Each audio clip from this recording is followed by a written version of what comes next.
how to switch back to the old icons on iOS 26. So big updates came where you can actually change the transparency or the look of your apps and icons on your iPhone. As you see here, I have what you would call liquid glass or clear. But if you're someone that wants to change back because you just didn't like how it looked, it's real simple to do. Maybe you forgot, but it's real easy to switch back to the old icons. So all you have to do is click and hold on an empty space anywhere on your phone. You're going to get all of these minuses and things. And what you want to do is go to the edit section at the top left-hand corner, and you want to go to customize.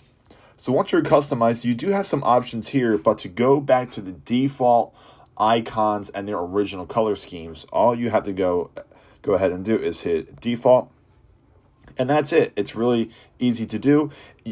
You can go through different options here and hit tinted or dark or go back to clear, whatever you really want. But to go back to the old icons and the old color schemes, go ahead and hit default. And then just go ahead and click on an empty space on your phone once again. And that's it. Super simple, super easy.